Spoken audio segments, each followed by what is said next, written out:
स्वः तत्सवितुर्वरेण्यं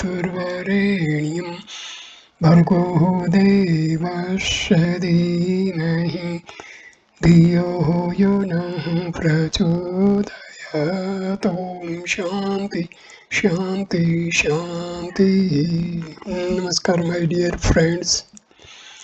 I am to make video on Sri Maharishi's Way, a translation and commentary on Updesa Saram. It is one of the best book by Bhagwan Sri Ramana Maharshi.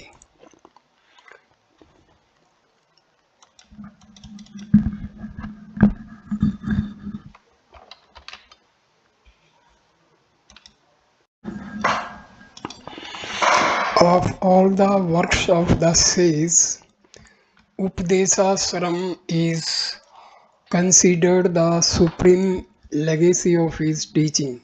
One might cite Ulladu Narpadu as an equally revealing exposition, but the former was composed as one integrated work in a single sitting without revision, while the other was a collection of different verses that he wrote at various times and which were later assembled by Muruganar. Updesa Saram was written by Sri Bhagwan not only in his native Tamil but also in Sanskrit, Telugu, and Malayalam. So important did he consider this essential teaching. Though he had made no study of Sanskrit grammar, his spontaneous composition in the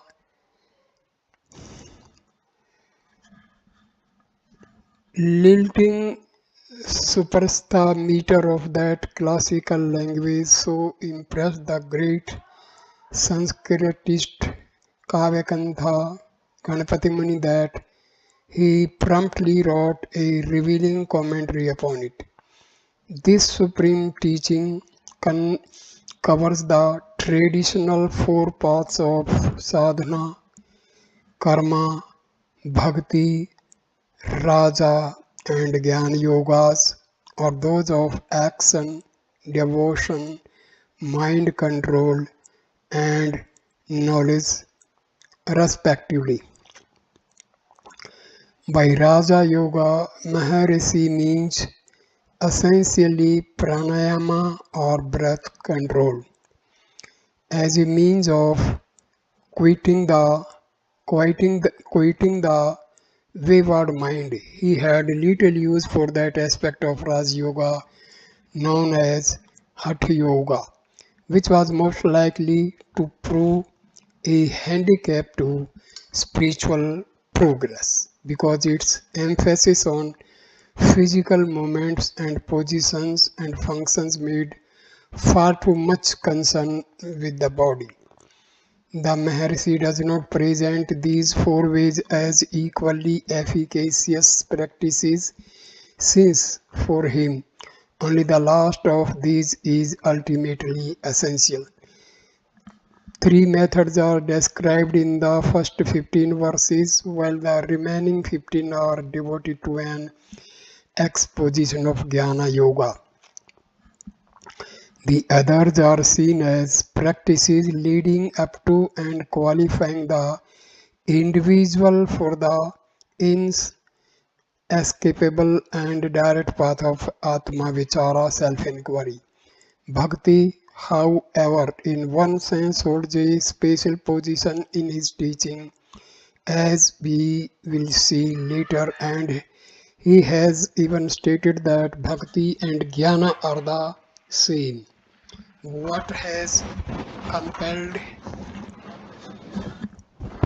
interest in Updesa Saram over some 40 years has been the Maharshi's answer to a question which the author asked him about the meaning of the very first verse about our control over and responsibility for our actions and their fruits? His answer was that our actions are all ordained by the Creator, but that the supposed problem of fate versus free will is only for him who thinks he is the body. The oft told story of the origin of Updesa Saram is this. This explains, this described how Updesa Saram came into existence. The great Tamil poet Muruganar was composing a poem based upon an ancient legend about a group of ascetics who were performing various rites in the Dharuka forest. They hoped thereby to obtain special powers for the fulfillment of their worldly ambitions. Lord Shiva, in the guise of a mendicant, seeing the error of their ways, and accompanied by Vishnu as a beautiful woman, appeared before the ascetics. They were overcome with desire for Vishnu, and their wives were entranced with Shiva. Driven by jealousy, the ascetics used the magic powers they had acquired through their austerities to send a tiger, deadly snakes, and an elephant against the mendicant. But when Shiva used the snakes as a necklace and killed the other conjured beast, the ascetic magicians fell at his feet and asked for instructions as to how to achieve the bliss of liberation. Muruganar wrote the rest of his poem but felt that only the Maharshi, as the very embodiment of Shiva, could write the needed instructions. Thereupon, Ramana Maharshi composed 30 verses in Tamil entitled Updesa Undiyar, describing the various ways to liberation, culminating in his own prescription of self enquiry. He then translated them into Sanskrit as the essential teaching or Updesa Saram. This treasury of instruction and guidance manages to summarize, explain, and integrate the great traditional margas or paths of Hindu religious discipline, and then to show the unique way to human freedom which he himself offered to contemporary humankind. Karma, bhakti, raja and jnana yogas are each suited to a different type of individual or to a different stage of a person's spiritual development. Atam Vichara, search for the self, is the Maharshi's own way, sanctified by his own experience. The ultimate question. The Maharshi's answer to author's question as to the meaning of the first verse of Upadesasram was specifically that the body is subject to destiny alone. This fate is dispensed by the will or Shakti of Iswara, the manifested Brahma. It is not determined by the actions themselves nor by the will of the individual who suffers or enjoys such fate. He has said elsewhere, the ordiner controls the fate of souls in accordance with their prarabdha karma. Whatever is destined not to happen will not happen, try as you may. Whatever is destined to happen will happen. Do what you may to prevent it. And all the activities that the body is to go through are determined when it first comes into existence. It does not rest with you to accept or reject them. He applied this to even the smallest detail of one's life, such as taking a drink of water or say 10:37 in the morning on November 10th. One might intellectually at least accept such an absolute were it not for his seemingly contradictory statements made to others, such as free will exists together with the individuality. Individuality. As long as the individuality lasts, so long is there free will. Another confusion was added for the author when the rest of his answer to his question was the mind is subject to both destiny and free will. Our mental attitudes certainly affect our actions. So, if the mind has even a little free will, then we must have at least a little bit of control over our actions. I often pondered this dilemma.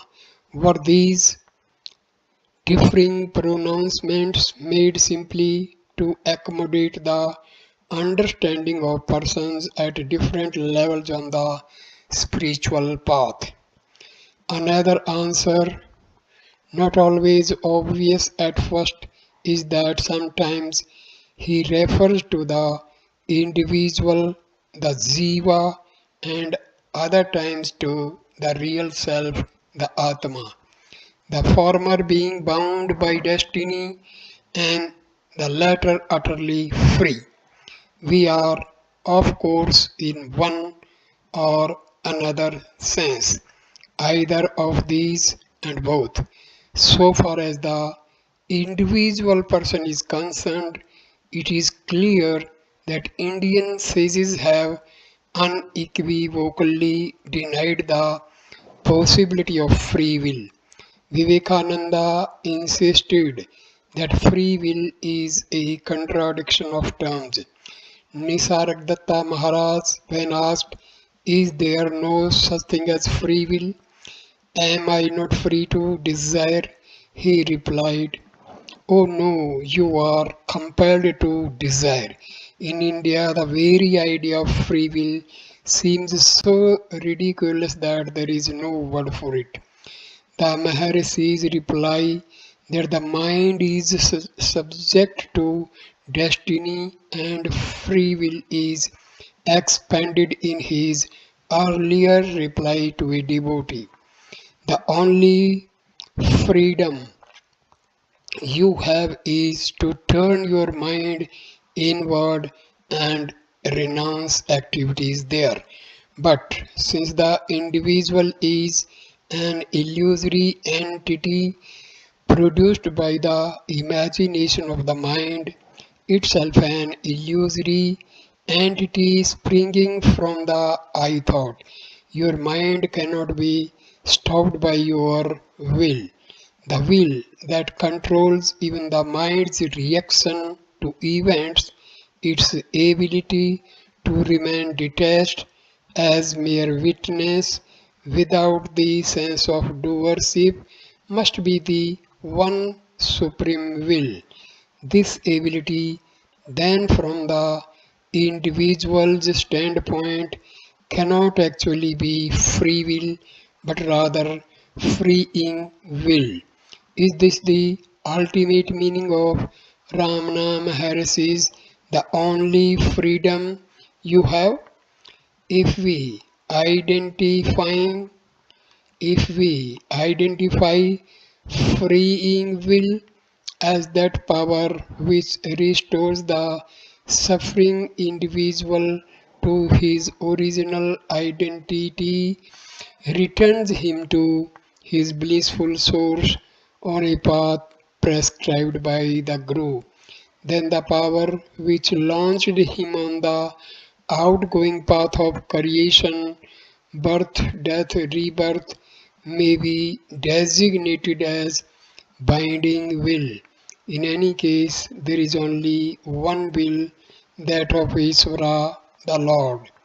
Then what of the struggle that takes place in a person between his desire for moksha or liberation and the pull of the vasanas or tendencies which hold him to the old patterns of fear and desire for pleasure, fame, and comfort? We must view both forces in the eternal struggle as divine forces, each the manifestation of divine will of Shakti. Both the enslaving and redeeming elements have but one origin. The lines spoken and the action done by the heroic and the villainous actors in a play come from the same playwright and cannot be changed by the players.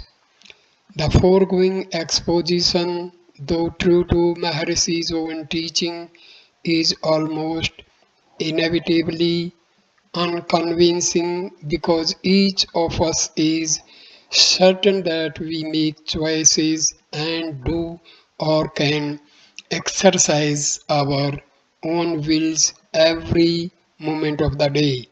This is the wonderful play of Maya, the basic mechanism of the world illusion. For the truth of the matter can only be convincing with the surrender of our wills. Has the Maharshi not said that surrender is one of the two paths and that it does not really differ from vichara? You cannot surrender unless you know who you are, and you cannot know who you are unless you have surrendered the ego. Vichara is bhakti, or rather prabhakti. Sri Maharshi has said that we are, all of us, in a sense really jnanis, moving on the outgoing or the incoming legs of life. We all live under the same imperatives, move towards the same redemption. Without the outgoing, there could be no mirror of creation enabling Brahma to see itself. The bound and the free are each necessary.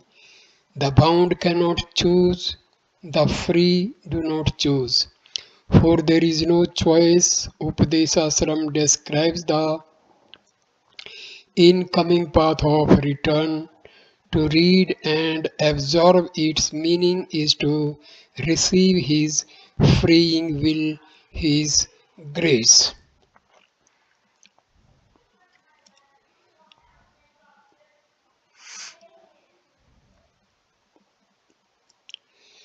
The ascetics of the Daruka forest were, they thought, exercising their own free will to perform ritual austerities and actions intending to bring them power and happiness. The Maharshi explains in the first verse, however, that karma or action has no power in itself and that its fruits are dispensed by Isvara, the real doer. But if the ascetics had not been so misled by the binding power of the Lord, they would not, as a result of their subsequent disillusionment, have asked for Shiva's grace and received his freeing will. We, like the ascetics, are living and struggling under Iswara's binding will. We, like the ascetics, may also imbibe this supreme teaching, the Updesa Saram of Bhagwan Maharshi, who is himself Shiva, offering his freeing will to those destined to accept it. And if we are transformed thereby, it is not through our free will but by his freeing will. When the Maharshi says that the body is subject to fate alone, he includes all bodies. Even the Jnani's body is under the control of Prarabdha Karma. When he says that the only freedom one has is to turn inward and stop the mind's activity, he includes Jnanis as well. So, how does the Jnani differ from the Jiva? The individual bound by time and space and circumstance. The only difference is that the Jnani knows who he is and no longer identifies himself with the vulnerable body because he has already turned inward irrevocably. But do not devotees believe that the Jnani can, if he so chooses, control the actions of his body, work miracles, etc. Of course, he works miracles of love and grace because these are his very nature. But he has no purpose or desire to do such and does not even think of them as miracles. The very desire to exercise siddhi, supernormal powers, is a denial of moksha or of liberation. But one may yet say, "Ah, I prayed and sacrificed that I might come to your feet. Is all such efforts useless?" Sri Bhagwan has replied, "Who says that efforts are not effective, but who made you do these things?" The last vestige of ego is to believe that the individual has himself the power to fall at his feet. It is he, it is he alone who brings each to him. Sri Maharshi quotes Thaino Manawar, O Lord, coming with me all along in each birth, never abandoning me, and finally rescuing me. Such is the experience of realization. Does all this convey a sense of futility and the uselessness of human effort? On the contrary, it reveals that when effort is needed in the divine scheme, effort will be forthcoming and effective.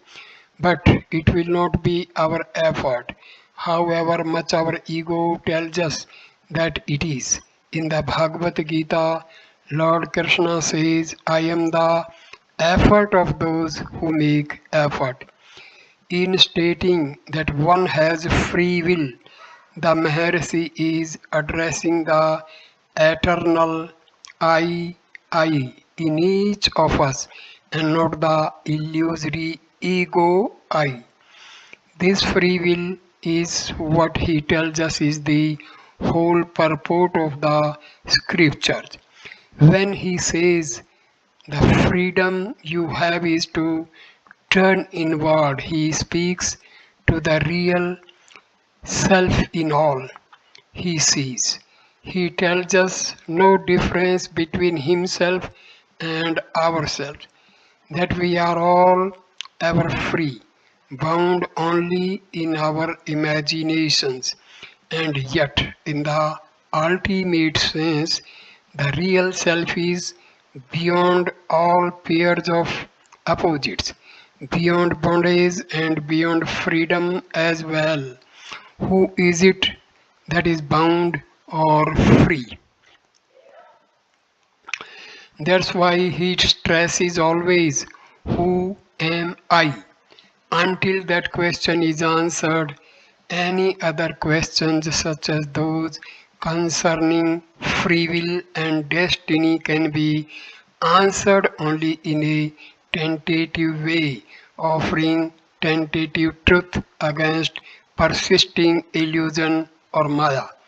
The answer can really be found not in the inadequate medium of words but only in mana, that stillness, that silence which he represented during his lifetime and which remains his legacy. So, this introductory video ends here. Next video number 2 will start with stanza number 1 of Updesa Saram. Thank you for watching this video. Please like, comment and share the video and subscribe the channel. Thanks a lot. Namaskar my dear friends.